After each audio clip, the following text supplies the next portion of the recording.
सरकार, बहुत हुआ महंगाई का भार, अब नहीं चाहिए ये सरकार, बहुत हुआ महंगाई का भार, अब नहीं चाहिए ये सरकार, बहुत हुए हैं अब बेरोजगार, अब नहीं चाहिए ये सरकार, बहुत हुए हैं अब बेरोजगार, अब नहीं चाहिए ये सरकार, बहुत हुए अब है बेरोजगार। अब नहीं चाहिए ये सरकार। मिश्रा जी, जय हिंद। नेशनल पार्टी में आपको भी पद मिला होगा, मैं पद जानना चाहूँगा सबसे पहले। हमारे यहाँ दायित्व तो मिलता है। बेसिकली हम लोग उस स्थिति में काम करते हैं, हम कार्य की तरह कार्य करते हैं, कोई पद लेने के लिए नहीं है। लेकिन मुझे जो कार्य के हिसाब से पद मिला हुआ है वो राष्ट्रीय उपाध्यक्ष का है। आज और मैं दिल्ली के जंतर मंतर पे यहाँ पे जो धरना प्रदर्शन हो रहा है, आज किन मांगों को लेके या किस आवाज़ को लेके यहाँ पे प्रदर्शन किया जा रहा है? देखिए, आज की जो मुख्य बेरोजगारी और जो हमारी महंगाई है उसको लेके हम लोग यहाँ पे एकत्र हुए। सभी प्रबुद्ध जन हमारे साथ हैं और इतनी जनसंख्या थी, कोरोना काल के चलते हुए हम लोगों ने कुछ ही प्रबुद्ध जनों को बुलाया ताकि सोशल डिस्टेंसिंग और वो सब मेंटेन हो पाए और आवाज़ जन जन तक, घर घर तक पहुँच पाए। इस आवाज़ को लेके हम लोग यहाँ पे आज आए हुए हैं। और हमारा जो एक अन्य मुद्दा था उसमें ये था पड़ोसी देश पाकिस्तान, जिसमें पिछले 5 दिन पहले 6 व्यक्तियों का गला काट के हत्या कर दी गई। वो दलित परिवार से थे, हिंदू परिवार से थे। ऐसी जघन्य हत्या और अपराध किया गया है, उसके लिए हमने ज्ञापन दिया है वहाँ पे जाके।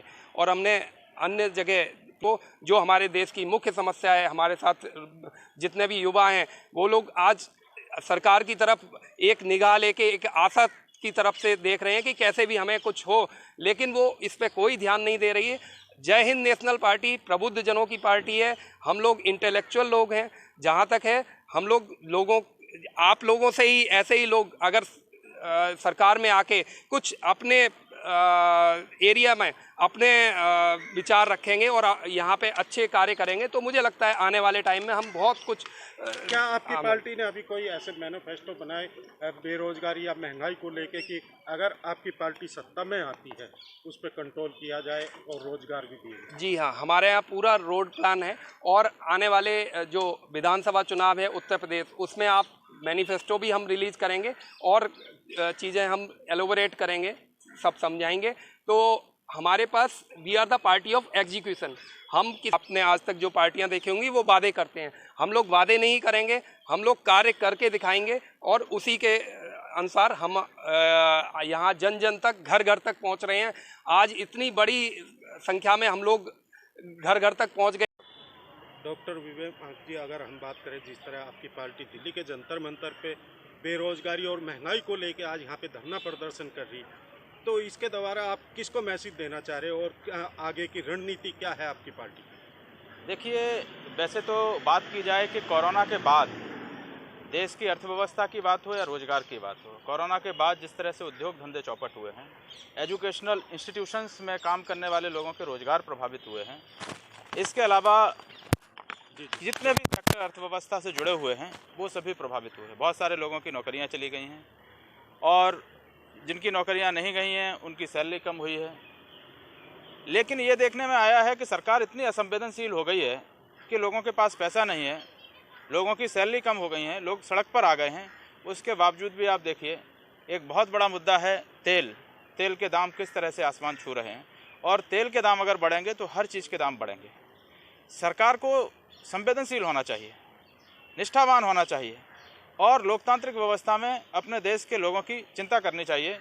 वो नहीं दिखाई दे रही है। लोग असहाय, बेबस, मजबूर दिखाई दे रहे हैं कि इतने बुरे समय में उनके साथ कोई नहीं खड़ा हुआ है और सरकार उनके साथ ऐसा व्यवहार कर रही है जैसे किसी समय अंग्रेज और मुग़ल शासक हमारी जनता के साथ करते थे कि खेतों में पैदावार नहीं हुई है लेकिन फिर भी उनको कर लेना होता था। जिस तरह जय हिंद नेशनल पार्टी आज यहाँ दिल्ली के जंतर मंतर पे रोजगार की बात कर रही और वैसे भी हम अगर किसानों की भी बात करें, क्या आपकी पार्टी के पास क्या मैनिफेस्टो रहेंगे कि आप जनता के बीच में जाए, उनको किस तरह जागरूक करेंगे, किस तरह अपनी पार्टी के साथ जोड़ेंगे?